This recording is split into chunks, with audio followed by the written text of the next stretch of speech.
Hey lovelies, thanks for tuning in. I think this is going to be a quick message, but I never know how it's going to develop once I start speaking about what I'm feeling. So this video actually wanted to address the depths of the emotions that we're tapping into at the moment. And there's something that I think clicked for me last night when I was thinking about recent emotions that I'd been feeling. So I opened up a file that represents an important conversation for me and for a lot of my friends, but also just for the evolutionary path of the collective environment or the planet or the world. And I noticed that as I opened that file, there was a lot of grief and a lot of shame that came up into my body. Now, I was expecting that, and shame and grief have been something that I've learned to navigate quite well, I thought, in recent months and years. But something was different about this experience that I wanted to share. So I have been aware of how to just feel emotions as they come up. Rather than negotiating, rather than avoiding, rather than distracting, I just give myself time and space to feel. And that has worked wonders for me personally. And I know other people that get very good results from that. Just letting things come up and giving them a space and knowing that that feeling doesn't need to mean anything. It can teach us, it can change us, but as soon as we attach to the feeling and give it a story, it lodges in the body. And this was really interesting to me because I attached to this grief and this shame a little bit longer than I normally would, because I was attaching to the story that it might change my identity or it might be a threat to who I was. That's the really sticky part for me and for a lot of other people. And it doesn't matter how long it takes for me to process those emotions. The bottom line is it still needs to go through me and I don't have to attach to it. Now, this brings in a whole new piece of emotions and how they can change us without us needing to identify, be part of them, hold on to them, and really even process them. So I've been a big processor, a big analyzer for a very long time, probably forever. And that has helped me to understand the finer details of what I'm experiencing. But if I let that emotion just pass through me and I observe how it changes and morphs and possibly evolves my neurochemistry, or at least changes it for a moment, I can also allow all the narratives, all the resistance, all the arguments and the debates to go along with it. So when I let some of those debates or those negotiations hang on to me for a while, that serves me because I can go into the different words, the different programs, the different understandings that's pulling out of me. But in the end, if I hold on to that emotion and everything that it's attached to it, it will lodge in my body. If it lodges in my body, I run the risk of having it stored there, having it stay with me. And in this case, it started to create an energy leak, which I know grief does and surely shame does as well. So that energy leak now represents a part of me that is still invested in that emotion, invested in the stories attached to it. So my energy is being invested there. And although a lot of that isn't conscious when it's happening, once I'm conscious of it, I then make a decision and a choice. Do I keep my energy systems invested in that story, in that narrative, in that emotional territory?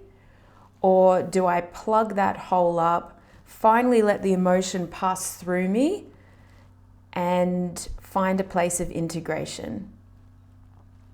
So what I learned was I don't need to hold on to any emotion to learn from it.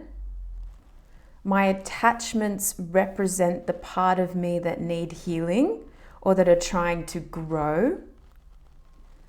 And once the emotion has passed through me, I can then move towards integration rather than holding on to the emotion and the story attached, trying to integrate, but knowing that I'm leaking somewhere as well.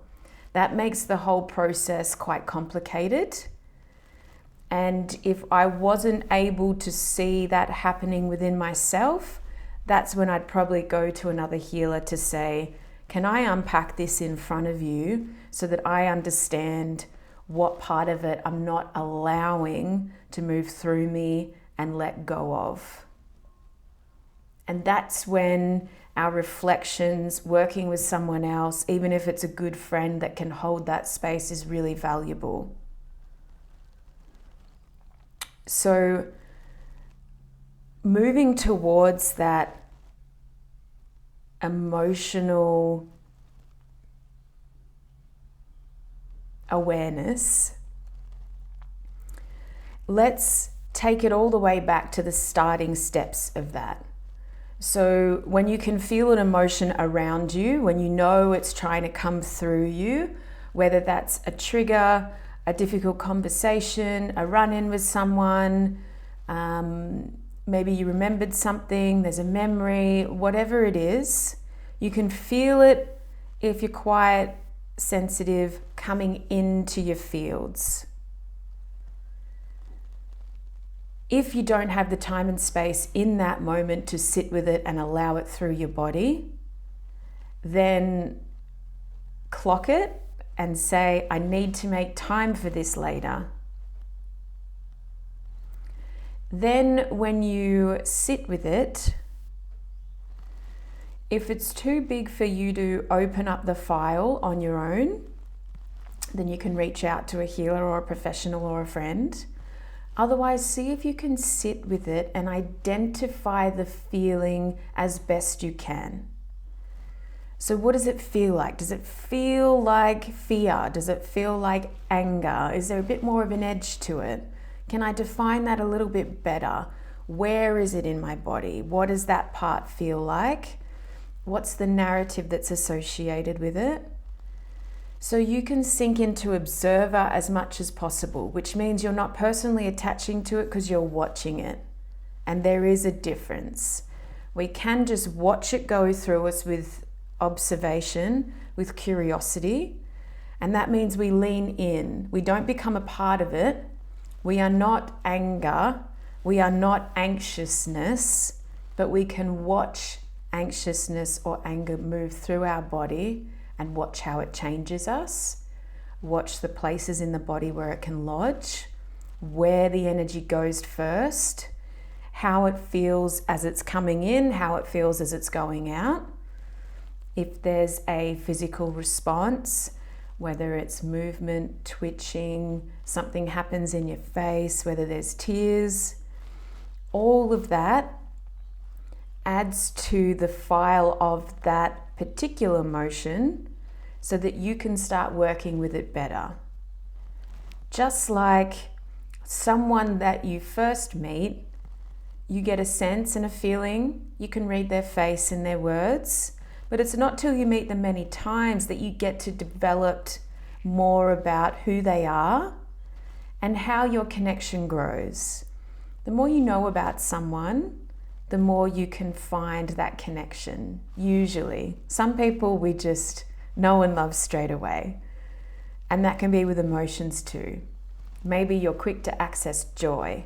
Maybe you're really familiar with anger and it's become a part of who you are. But now we need to take a step back and say, well, that anger has changed me and taught me and served me. But how do I let it come up and out? What part of that anger is particularly sticky? Does it feel like resentment? Does it feel like rage? Does it feel like hatred? Does it feel like frustration, irritability? Which granular part of anger are you experiencing the most, and where is it lodging, and how do we then help it to move through, to detach? Now, the biggest part of that can be, if I let this emotion in and out of my body, what does that mean for my identity? Most people get stuck on that last little bit. If I let go of my anger, not who will I become, but who will I move on from?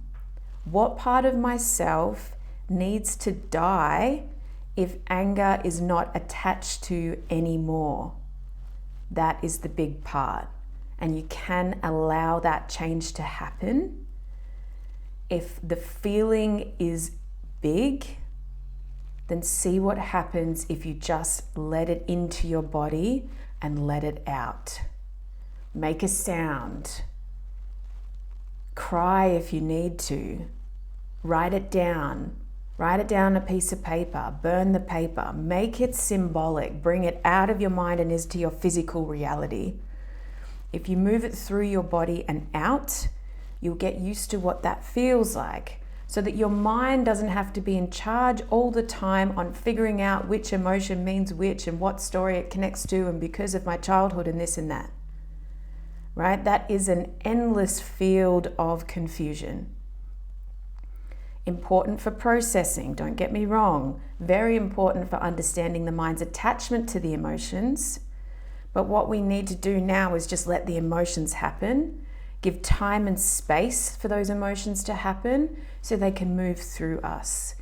You'll be surprised how quickly you shift when you allow that process to happen. When you are not anger anymore, or you are not angry anymore, but you experienced anger there for a few moments, and that tells you something. So let me know if you're resonating with this, particularly the big emotions, the ones that we're not used to, the ones that we're not meant to or allowed to experience in this way. We are looking for freedom here, freedom from our mind's somewhat limited capacity to understand emotions fully, so we can give the power back to the body to let it do what it naturally does. You'll be surprised that if you let emotions in and out, your body will show you that they're gone. Symptoms will change like that. Experiences will change like that. Narratives will leave like that. And you don't have to identify with emotions anymore. You can simply let them be a part of this beautiful experience. Thank you guys. Thank you for tuning in. Let me know if you resonate with this. If you do, just give it a like or a comment. Or if you don't want to be visual to everyone, just send me a message saying, that was awesome. Can we have some more on that? Otherwise, join my Patreon page where we go deep into all of these discussions as far as you want to go. All right, heaps of love to you all and all the emotions and all the love. Thanks, guys. Bye.